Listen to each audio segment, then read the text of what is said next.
Good morning, everyone.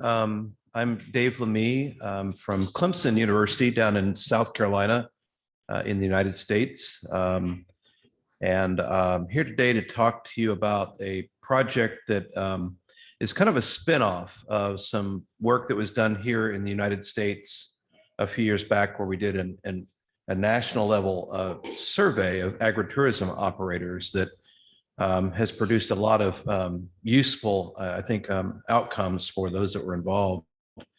And there's a lot of interest in pursuing similar work in other countries. So I'm going to talk to you about that today, kind of what's involved. And if you are from another country or working with another country that might have similar interests, how you might get involved with us to help encourage more research to go on around this phenomenon of agritourism, which is seeing a lot of growth, not just here in the United States, but as you can see here in this conference and in our interactions through the week, this is a phenomenon that's happening all around the world. So we have several collaborators with me in this work, people who some I knew before, just a couple of years ago, and some that are fairly recent collaborators with me and colleagues. Lisa Chase from University of Vermont. She's at the center of this conference. You all know her quite well by now. Claudia Schmidt, who presented, I believe, yesterday. She couldn't make it to the conference. She's from Penn State University. Corinne Stewart, who's the president of the ILE Association. I'll tell you a little bit more about that later on. She's based in Bordeaux in France. Emilio Chiodo and Rita Salvatore are both in Italy at the University of Teramo. And Lori Dickus is at Clemson University, a colleague of mine there. So we're the ones who are named up here, but there are other people who are involved as well. Can I get you to going? So we created this entity not so long ago, in the last couple of years, as we kind of began to pursue this work, the International Research Network for Agritourism.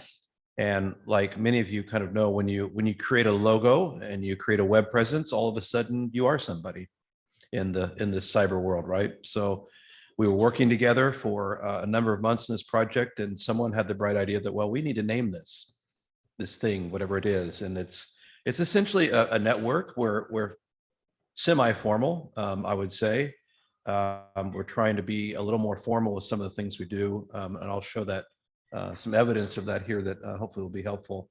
But the whole idea is to help facilitate research on agritourism at an international level. And throughout this conference, I mean, we've seen numerous examples of good research that's going on all around the world on agritourism.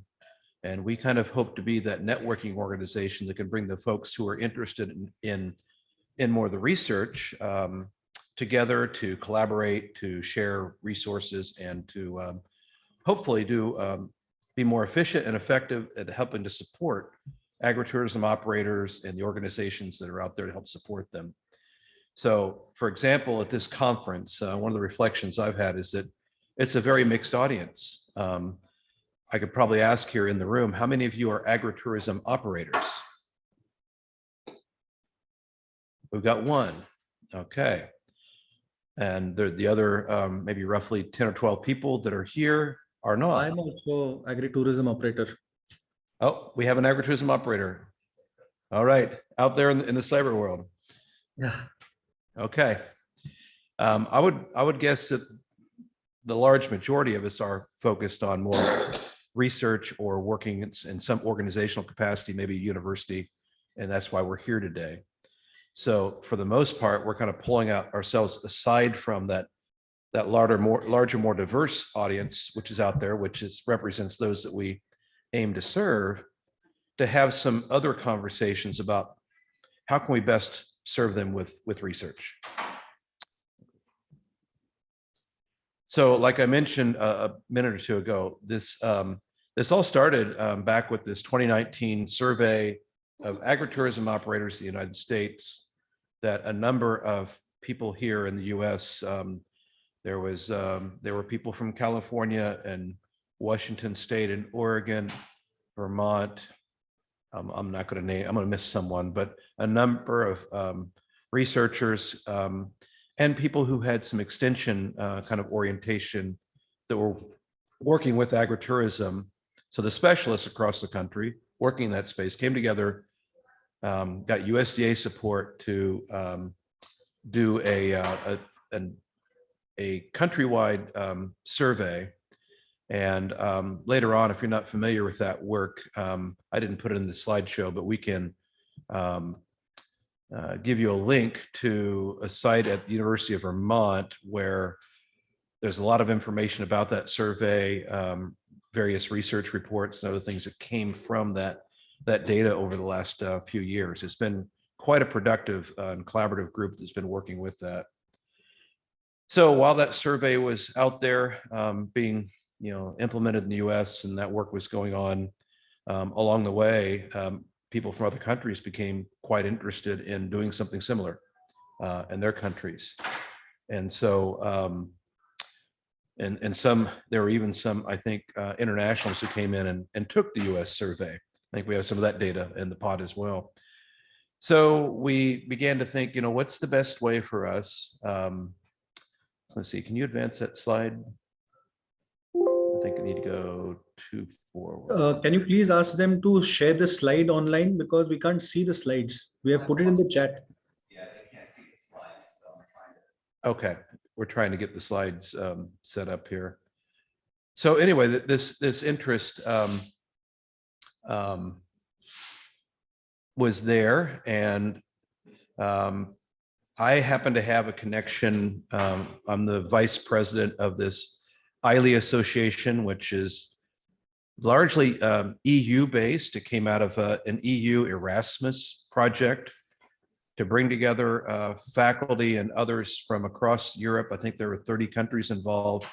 They were interested in sustainable development, and most of them were teaching faculty in the universities. And they came together to share best practices, share their curricula, and to create a network of like-minded people across Europe. And that was about 12 years ago. That project, I think, started, and ILE just hit its 10-year anniversary mark. And they have a conference at the end of this month in Spain to bring people back together around that theme.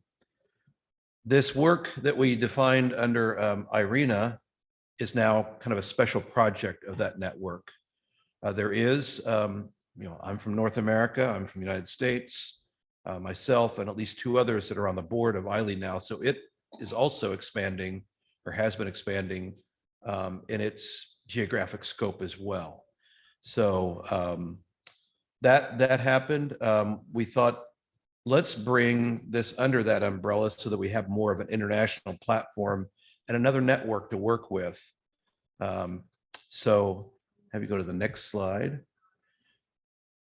So once this IRENA group got started and we kind of pursued this idea of, let's take the US-based survey, let's make appropriate modifications to that, which, as you might guess, involves in many cases translations. It might mean that we need to modify it for a particular context because the terminology and the approach and the kind of framing of what is agritourism even is different from country to country. So we need to be thoughtful about those things. And how many of you have been involved in survey research before? I would imagine several of you have, and you have. I think you would agree with me that in order to be effective at that, as say a university-based researcher, I mean, I can design surveys all day long, and I can throw them out to the world and hope people respond to them, right? But if we have the mechanism in place to say partner up with organizations that have credibility in their context, with the people that we want to answer those surveys, we're a lot more successful when that's happening. And when we are dealing with issues that resonate with those organizations or associations or with the actual respondents that they want to hear from their constituencies about, then we can have much more success kind of working collaboratively at that level. Myself from South Carolina, trying to implement a survey in a region in Italy, for example, would have very little luck doing that. If someone in India wants a similar survey for a region in their country, where would I start, right? So having collaborators who are tuned in to their own cultural context is essential for this kind of work. So you got that back up there just in time. Sorry. It's okay. To get to post the meeting, so I apologize. That's okay. That's okay.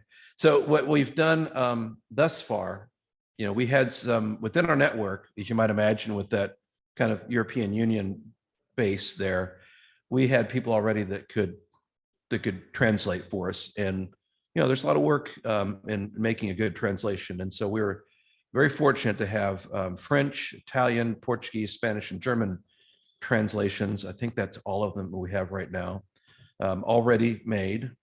And we have implementations of the survey in 2 different places right now, kind of pilots, testing the waters, seeing how well this will go in Brazil and Italy. And actually there were other sessions here at this conference where those were reported out on in some other sessions. So you can look back in the program and find those if you want.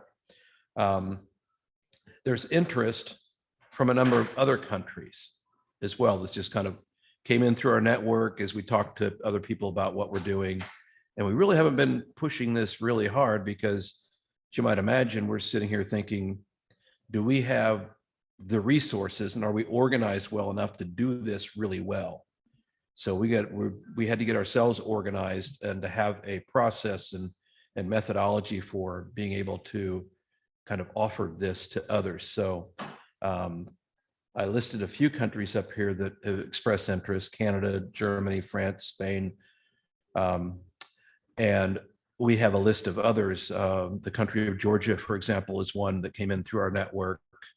I think we've heard interest from, I know we've heard interest from Senegal, for example, and Africa, just through contacts we've had, because we really, again, haven't made this kind of a public offering yet. And I think today is kind of the first time we're really doing that to let you know what we're doing and see if you have an interest in joining with us. So let's go to the next slide if we could.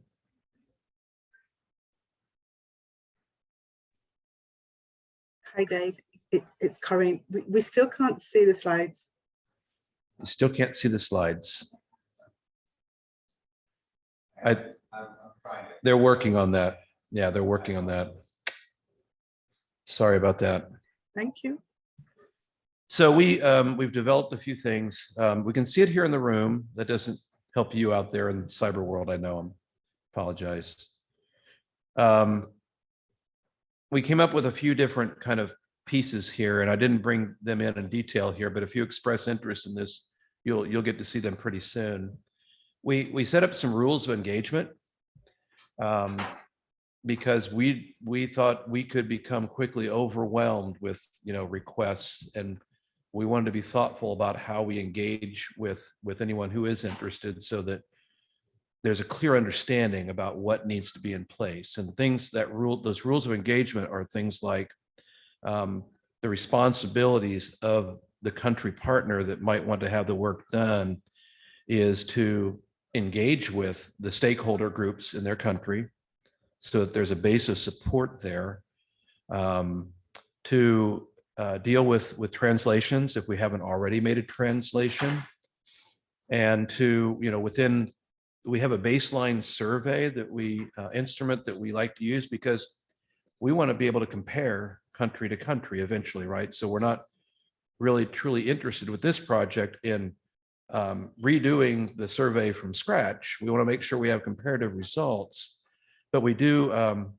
allow for like a block of questions that might be based upon more localized issues in any given country.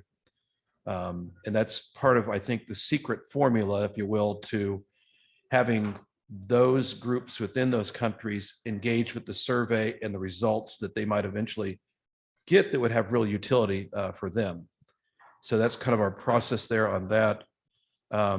There is no currently, I say currently, and I'm wide open to creative thinking on this, and maybe during the discussion we can think about this a little bit. There is currently no like grant that's sitting behind this project that's supporting all of this. We're doing it kind of as volunteers who have an interest in the topic and having access to the data so that we can do effective research on agritourism and make these comparisons. So there are other things in that those rules of engagement about, you know, how it all will work, and if there's an interest, we can get into those details kind of one-on-one as we kind of work through the process.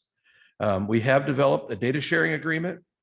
How many of you have worked with your institutional review board, we call it in the US? The body that deals with regulations about human subjects research and that sort of thing. In that process at my university, Clemson University, they say, oh, this is international, it's international data, and there's different rules in different countries. And how do we deal with all of that effectively? And so our legal counsel got involved, and I checked around numerous places around the country. I checked at Harvard and Cornell and Purdue University and several places I knew that were doing international agricultural development work and that sort of thing, thinking surely someone has a model we can follow. And no one couldn't surface a model anywhere for this. And so our legal counsel hired additional legal help at my university's expense, I'm sure, to create a framework that we could use that came from medical research, international medical research. And so we've got a fairly complex data sharing agreement here that we're still working the wrinkles out of and the sharp edges and the corners or whatever to make sure it's something that's going to work well for us. But it's near completion, I think we can say. But that's out there, and that took a year of work roughly to get that in place where it is now. And then we have this is our website out here, and I'll give you, there's a QR code on the handout I gave here, and I'm not sure if Claudia or I heard Corinne out there on the chime in a little bit ago, maybe in chat or something we can post that flyer that we developed for this session so that the people out there in the cyber world can see this. And if not, we will contribute it out there to the Whova app as well, so you can find it there. Why don't we go to the next slide? It's been shared, Dave, on the chat. Excellent. See, isn't it great to have collaborators all over the world? Corinne sitting in Bordeaux at, what time is it, Corinne, right now? 6 hours later? Mid-afternoon over there. And this is the QR. It's nearly 3:30 p.m. Hi, everybody. Pleased to meet you. Great.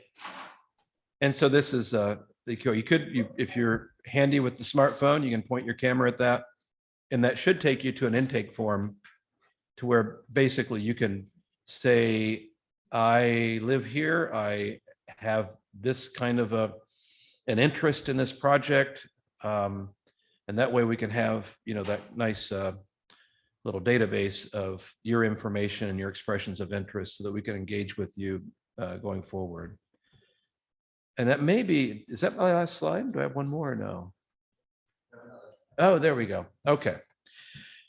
So that is all we put in place to basically replicate this core baseline survey. Okay.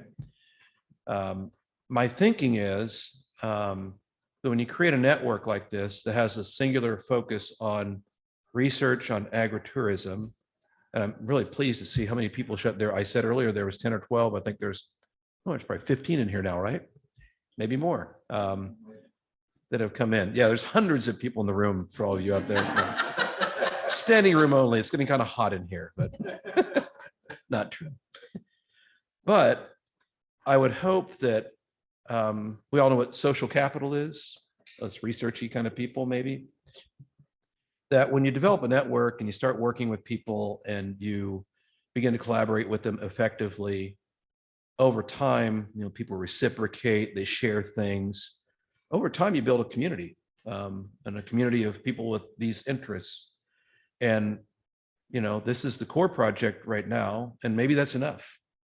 But maybe as people engage more, and other topics arise and that sort of thing, then perhaps this network can take on other projects. And they may be projects that involve some subset of representatives from different countries, or maybe there's some that surface all the way to say, we need to do, a global project on this particular topic or whatever. But I don't think right now that the agritourism world has a research-oriented body that's coalesced to basically say, what is the research agenda for agritourism, not just in the United States, but globally? And how can we find ways to work together to do that? I don't think any of us need more bureaucratic structures in our lives. We have plenty of those probably already, but so I'm thinking it's a network with rules that make sense, some structure. Probably need to have some folks who don't get up every day and worry about the functioning of that network, but they pay sufficient attention to it that it's a healthy network and productive for the people that choose to join it. So that's kind of what the offering is now, that we've got the survey research, collaboration on other research projects might be a possibility. And the other thing that comes to mind is that, kind of like at this conference, there were a lot of researchy or research-oriented presentations that were made here, and many of us present in other conferences too, within our disciplines and that sort of thing.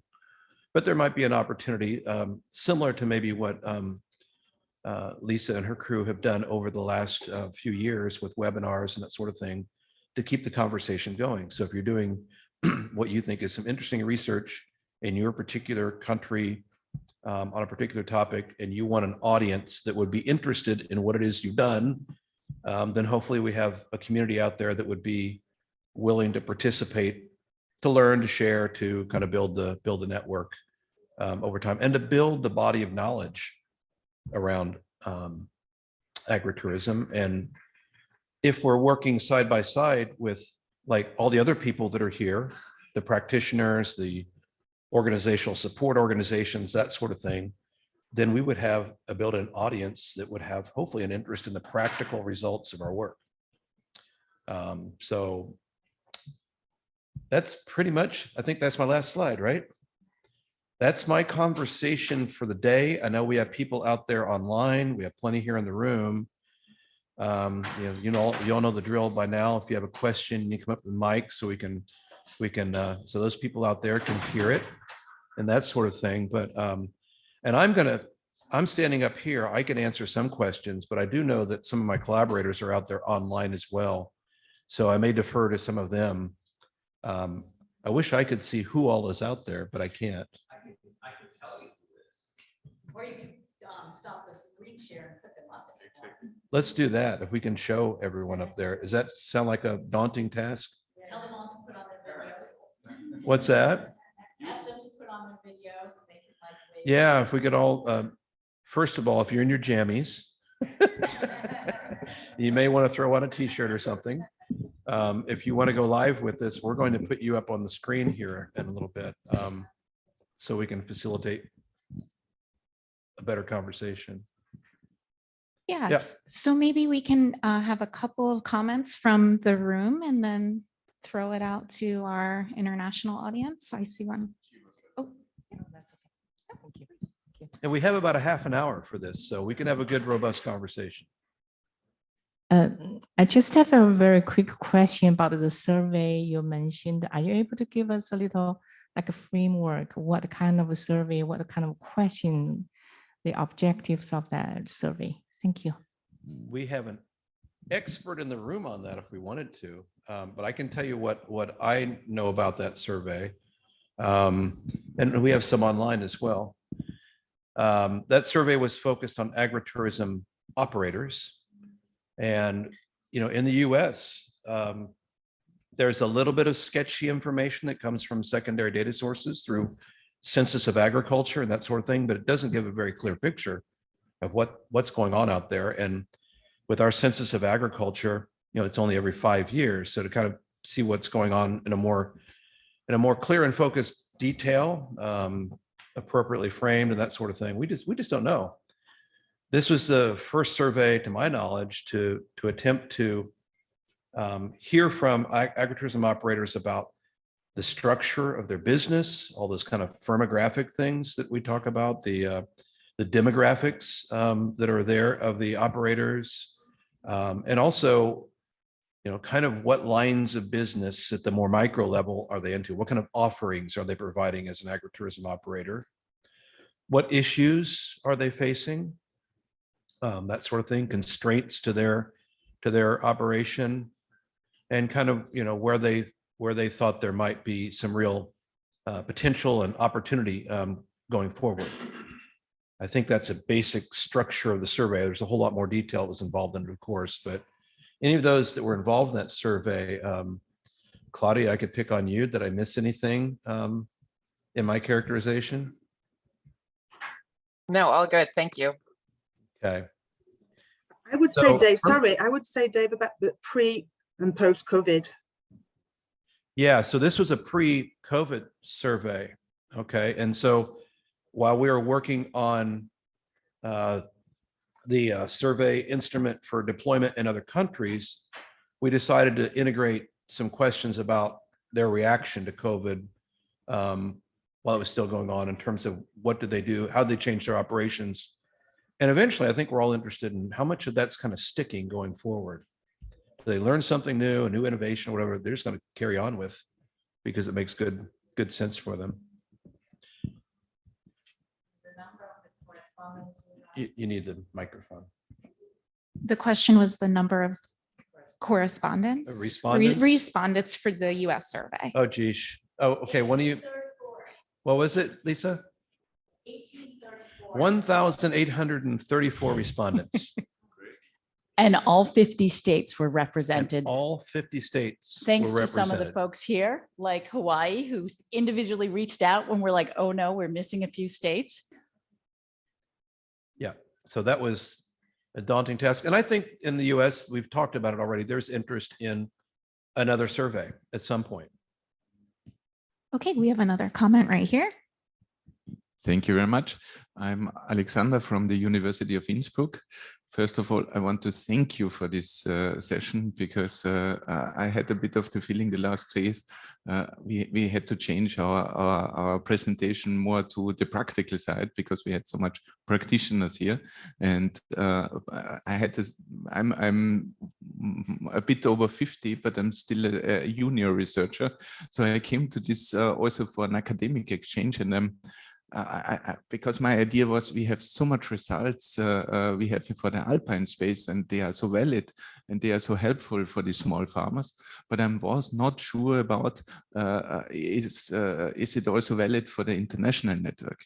And this session, and thank you very much for this session and also for this exchange, because I'm very happy to even apply here to work with you together, because before I did my research, I grew up a network. So I'm speaking for the whole country of Austria, because I have the federal ministry with me.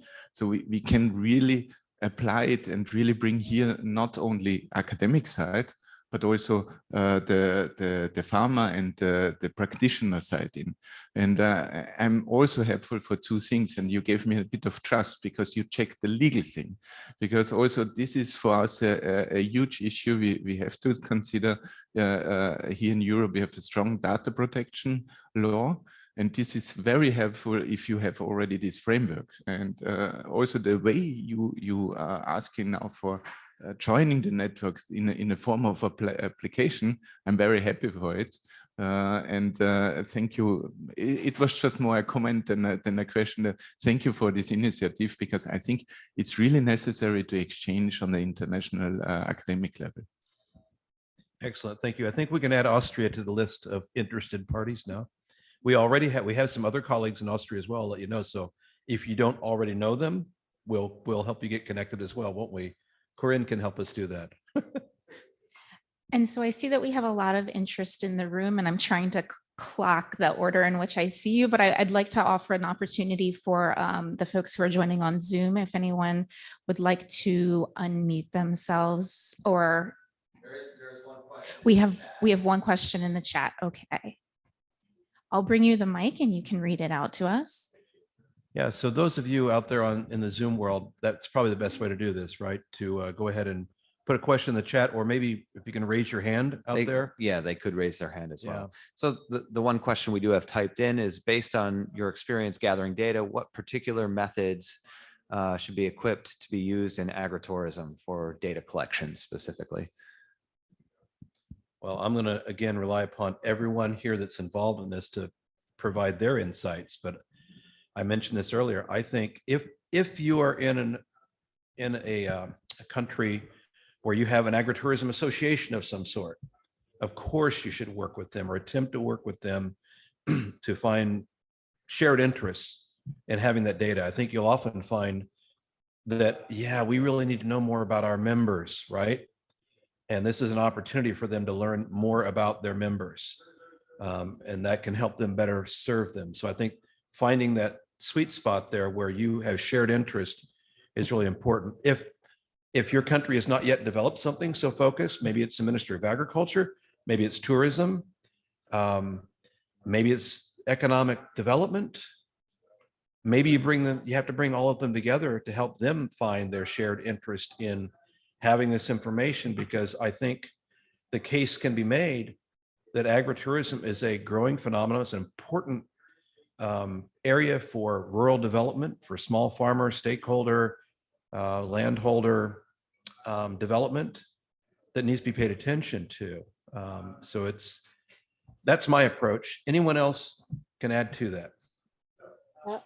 Yes, Dave, I can add something about Italy, for example, because we have already collected some of the questionnaires. Actually, I think like we are still on the progress. Can you hear me, Dave? I can hear you. Speak into the mic. Tell her. Yeah.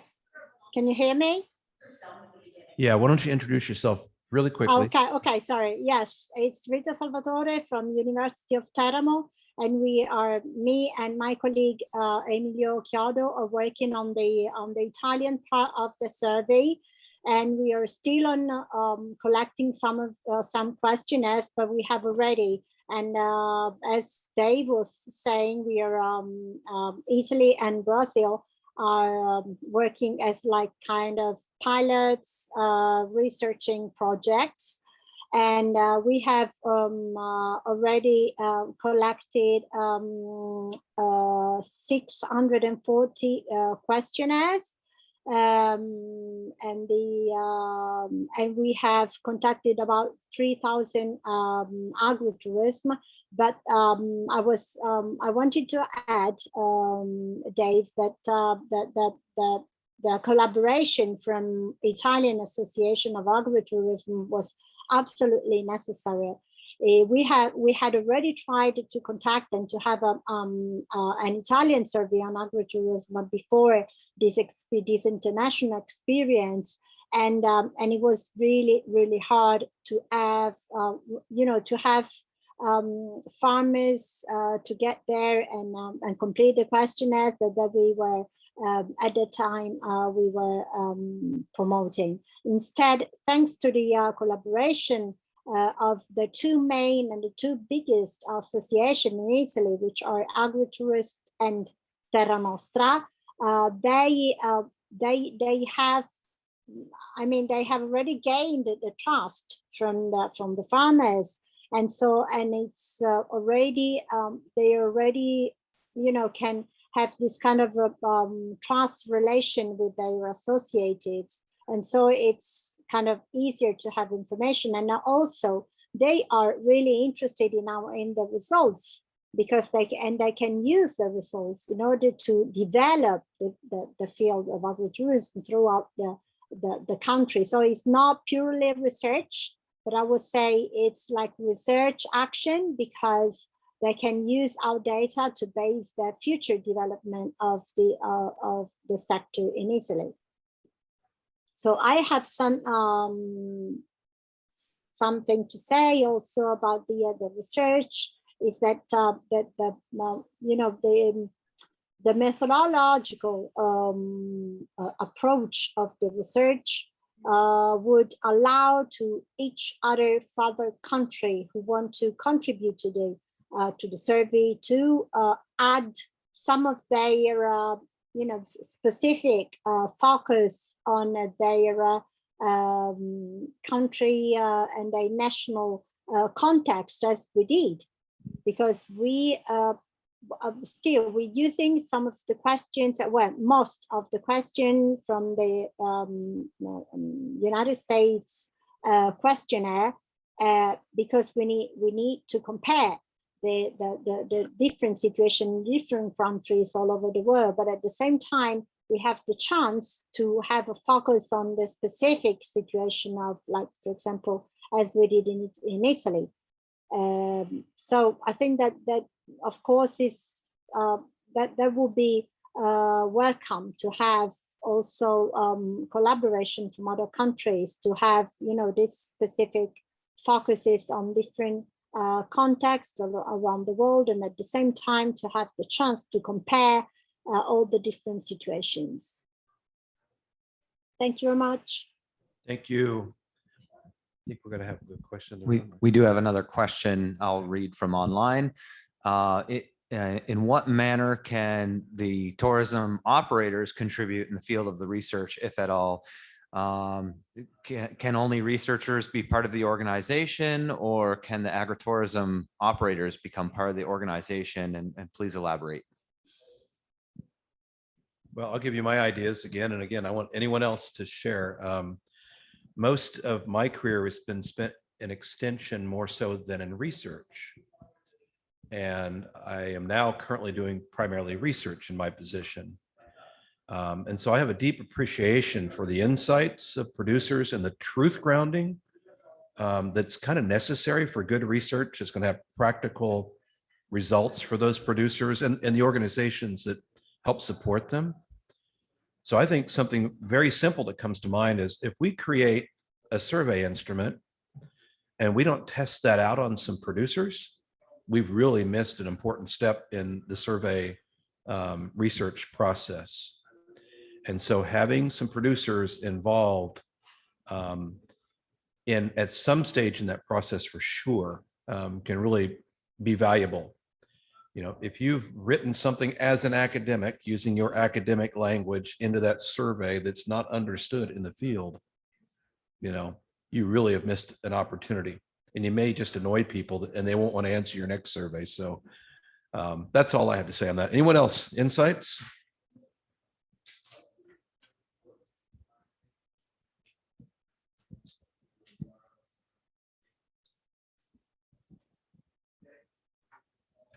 Yeah, just let me add on this. I always have the feeling we have to always write two papers. One paper on the academic side, because we always want to go in AA+, yeah, and our university pushes us for this. But on the other hand, we have always to see that we write some clear small reports for the people we have worked with, for the field, that they can implement it. And also what we try at least to do implementation workshops afterwards, because I think this is also quite important. You have to thank the people which joined your study and gave you the research, and to give something back. And what I saw at the beginning, I was always surprised. Academics went to people, tried to get them to get interviews, and then they didn't get back to them, and therefore they lost them. We try to create a network, so we give something back to the network, and they are fully willing then to work with us again. Yeah. I know you got a question or two in here I think you want to get to. Yes, so I've got 1, 2, 3, 4, and then 5, and then we'll go from there. Hello, Cole Lambrock from Lakeland College, Canada.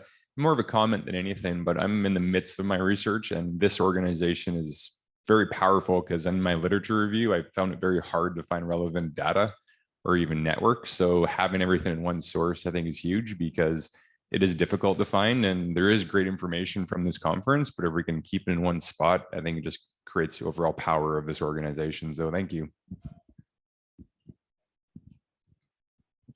Hi, Rebecca McKenzie, the president and CEO of the Culinary Tourism Alliance. So we're a not-for-profit organization. We are based in Canada.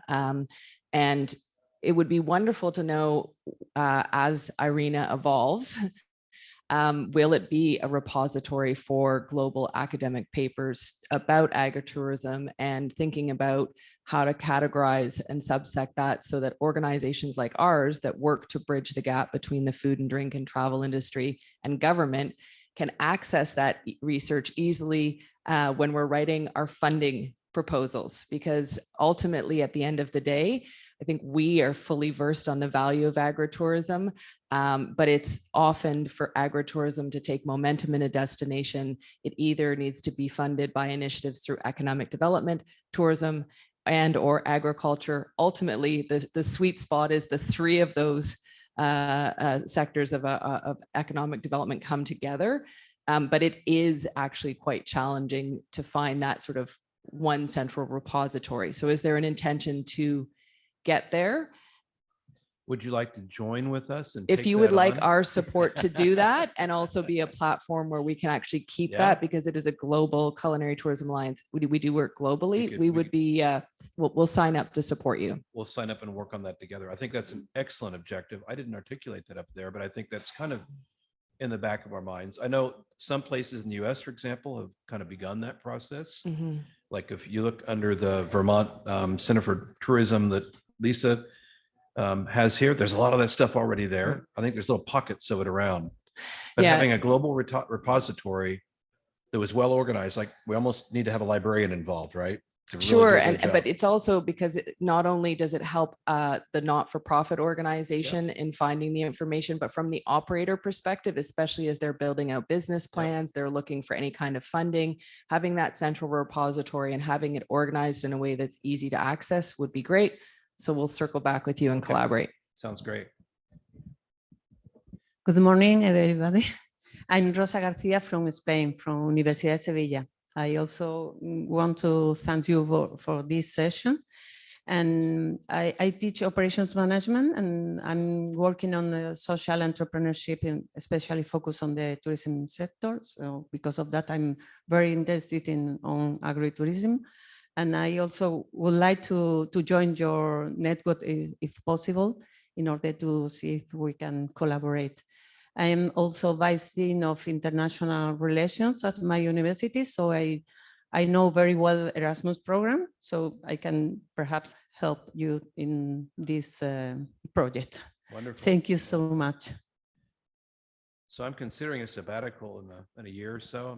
I think I may have just found my project. I just wanted to check in to see if we have any other questions that came in on Zoom. Okay, excellent. Coming your way.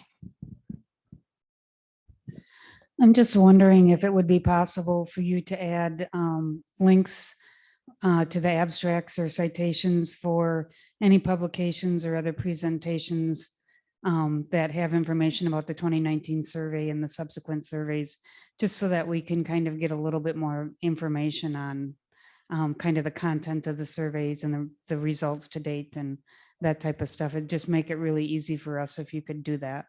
Okay, we can do that. We'll add that. I guess someone out there might add it already into the chat. Some of the people involved in that project, perhaps. But also we can put that into Whova, I suppose, and keep it there. So we'll make sure that's there. Dave, just want to add that Emilio's presentation about the first results and the main highlights coming from this first part of the research is already online, and it was he was registered, so you can definitely find in on the website of the conference. Excellent. Good point. Both about the Italian survey and the Brazilian ones. So you can find the slides with the main results about that online already. Great. Good morning. We met yesterday at the tour. Mhm. This is me. My name is Camilo Collazo. I am from Puerto Rico. I am the executive director of Visit Rico. Since 1898, Puerto Rico began an intrinsic political and economic relationship with the USA. Therefore, decisions regarding agriculture has made an impact. We import 85% of our food, 70% coming from the US. And our workforce moved from farming to manufacturing industry. It's been a serious challenge, especially from conventional farming to ecological farming, ecological regenerative farming. Since 2014, parallel to the Department of Tourism in Puerto Rico, my organization was born, and agritourism has been very important. We work to strengthen the countries or the Commonwealth, because we're not a country, we're a Commonwealth of the USA, agricultural economy through sustainable agritourism and agriculture education. Our goal is to achieve food sovereignty, essential for a healthy population. Data is everything, so I appreciate all the work and the research. We want to be part of it. I don't know if it's possible to include Puerto Rico. We're not a state, but a Commonwealth. That's all. Excellent point. Lisa, did we have respondents from Puerto Rico or?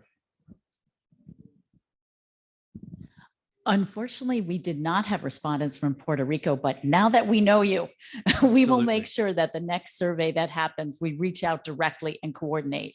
And I will say, as Dave mentioned, the best way that we were able to get farmers from around the US to participate was to have people they knew. Like we reached out to our colleagues in every state to say, hey, will you send, in Hawaii, will you send this out to the farmers, which is what we're trying to do here with the country. So having this, this network strengthened will make our surveys and our data so much more helpful and more complete.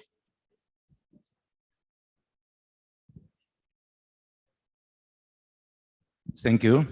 My name is Romeo Ilie. I'm coming from Romania. I'm really appreciated your initiative to make this presentation for an hour, because research to focus on agritourism is required, and the agritourism deserve such research. In spite of the fact you said two academic words could embarrass a little bit farmers, but we need some information from them to process them, let's say objectively and scientifically, and to go back a feedback to them in order to help them to improve their day-by-day activity. In other words, I listen here, there are a lot of problems related to agritourism, from agriculture, from tourism, but also from development. In this respect, I have a presentation in this afternoon in room C. I suggest to look and to focus on multidisciplinarity and interdisciplinarity of research and assessment when we are speaking about agritourism, because it's about agriculture, it's about husbandry, it's about the soil, it's about the pollution, it's about the economical development, it's about depopulation, it's about deforestation, and you need to have a common team working together from different scientific disciplines to provide a unique solution for them. So there are a lot of facets to be seen by different experts from different research domain, just to provide a solution, a most appropriate solution for helping more and more the agritourism. So interdisciplinarity and multidisciplinarity is key for research in approaching all the aspects of the agritourism. Thank you, congratulations. And if you have someone place more in your network, I'm available. Excellent. Okay, we are going to go back to the Zoom chat and take a question or comment. Thank you very much. So we do have a more general question. There's a request to elaborate a little bit on some of the past and present research work, whether if you could elaborate on any challenges or impacts, direct impacts that came out of some of your past or present research work. again, I'm going to call on my colleagues to add to any of this. And so this survey, the initial survey project took place just a couple of years ago, right? And within the academic world, the process, the timeline from implementation of a primary data collection effort and publication sometimes can be longer than we want it to be because maybe a tenure clock is running or something like that, and someone's needing to get things completely published in a reasonably good or top tier journal, at some point in time. So from the academic perspective, again, to the multidisciplinary, looking through different lenses, I think this has been an incredibly productive project in terms of not necessarily the top tier journals. And maybe some of my colleagues will say, well, yeah, I published in such and such a journal. But I think in terms of the practical information, getting out and getting to a number of audiences, again, it's that website that was asked for before, where it's at the University of Vermont, where all the outputs from this project have been kept. Presentations and conferences, articles that have been published, practical kind of state level technical reports that have been produced for those audiences, those are there.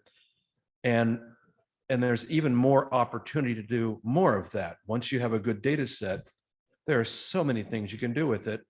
And I think we've had a very good group that's been working on a number of those aspects. So from that perspective, it's been really powerful, I think, for the academic community. In terms of, I think there's a policy thing that can go on here, then some of this may have already been going on in different contexts to help our elected officials, for example, to understand that this agritourism thing is not just kind of fluffy. There's real substance there. And it's important, especially important for these smaller operators that are trying to survive. And if they don't want the rural countryside to be dominated by just large entities that are quasi-industrial, if that's not the landscape they want to see, then they need to pay attention to some of these things. And so having the data to backstop those kinds of conversations is super important. And now we have it. So how much of that transpired, I don't know, but some of my colleagues might know about particular instances where they've seen impacts at various levels that, we have this conference, for example, and we're all here talking about this today. So that's another outcome. But Lisa, anyone, Claudia, anyone that's used this data from this project that you would call like real tangible impacts? I can just quickly add for the US survey, which is the one that I led, along with many colleagues, as Dave mentioned, publications in academic journals, as well as a whole series of lay publications, summary sheets, and they're all online. And I'll maybe Michael, I can send you the link. I'll email it to you now. Is that okay? And then you can drop it into chat.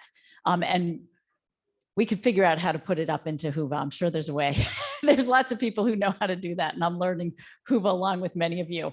So there's links to presentations and publications as well as summaries. But in terms of, I'm with Extension, so I'm kind of straddling that line between research and the practice. So in terms of outreach, we have developed specific tools based on this research. One is a regulatory navigation guide. Another is this led to a new project that Claudia Schmidt, who just lost her internet and sends her apologies, but she was part of this conversation earlier. She is leading it out of Penn State University, and it's about creating a supportive environment. So for that, we're really reaching out to municipalities and policymakers and people who impact the zoning and the regulation and the incentives that can be so critical for successful agritourism operations. So there've been several academic as well as practical and policy outcomes of that US survey. And part of what we're really excited about is now doing that survey in many other countries around the globe, being able to compare and contrast. And make sure these tools and these impacts are not just in the US, but go across the country. And one thing, before we run out of time, I do want to make sure that we give Corinne Stewart. Is Corinne still with us here? I don't, not. Yeah. Highly, Oh, highly. hi. Corinne, I just wanted to Hi. make sure you had a chance to talk more about ILE and the conference that you're organizing in September, because I know at least one person here from Spain who I mentioned it to, and I think there will be other people who could be interested in joining in person or virtually to better connect with this group. Thank you, Lisa, and hello to everybody over the pond. I'm sorry I'm not with you in person. I would have loved to, but it's nice to see. I can see Dave, obviously. I can't see you, the others, but so I'm pleased to be here to introduce with Dave, so the IRENA network. Actually, the ILE Association, which Dave talked about, is actually the umbrella organization for IRENA and other projects and networks, in fact. So ILE is really a network of networks. And even though we are based in the EU, we have an international outreach, as you can see today. So ILE is an education, obviously, an education for sustainability association, and it's been set up now for over 12 years. And we are actually hosting our first ever conference, which is going to be taking place in Palencia, in Spain. So at the University of Valladolid campus in Palencia, from the 26th to the 29th of September. It's a hybrid event, and I will, on the actual Zoom chat, I can put the link to the conference, and you can come and have a look. And IRENA will be present there through Dave, through myself, through my colleagues, obviously at Valladolid, and we would welcome you to come and join us. And if you're interested in becoming part of ILE 2, we would be more than welcome to welcome you, and or IRENA, of course. So for the colleagues there from Europe, for our Austrian colleague, we work closely with the Federal Institute of Agricultural Economics, Rural and Mountain Research. So I don't know whether you know Klaus Wagner and Erika Quendler there. And also in Romania, we saw a Romania colleague there. We work with the University of Craiova. And basically we have contacts in all EU countries and European countries and Ukraine and elsewhere. So please join us. If you're interested in education for sustainability, higher education for sustainability and agritourism, then please join us. Thanks for letting me have those few words. And well done, Dave. Thank you, Corinne. Do we have more questions? Do we have time? What do we have? We are at time exactly time. right now. Okay. So I will say, I know that there were a few of you that we didn't get to. We are encouraged to have you continue this conversation on the Whova app, although I will give it to Dave to give final comments on how to continue the conversation. I will also just mention, if you entered late and did not get the flyer that also has the QR code about the intake form, they are up front. So please grab one before you go, and I'll hand it to Dave. Okay, well, great. So I think this went splendidly well today. I'm very pleased that you all came, and you seem to have the right kind of orientation to what we are. I think, as we coalesce this group, we will, and this can be within country, but even at the core of this project, we will be looking for opportunities to secure resources so we can do this work really well. I think there's a tendency for many of us to do things, get started on things before we have the resources in hand, but the opportunity was there, and that's why we did it. So as you see opportunities, maybe within your own context, to maybe support some of this kind of work financially or with other resources, graduate students, other faculty members, that sort of thing that might want to get involved, then please make that apparent to us as you're doing it, and we can find ways to collaborate, hopefully share information so that we can support your efforts in doing that. So I think that's all I have to say for the day. Again, the Hoover app out there is a fine place to communicate. If you drop your information into this intake form, we will then be able to follow up with you too.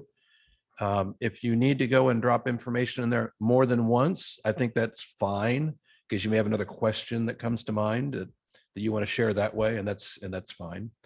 So I think that's all we have for today.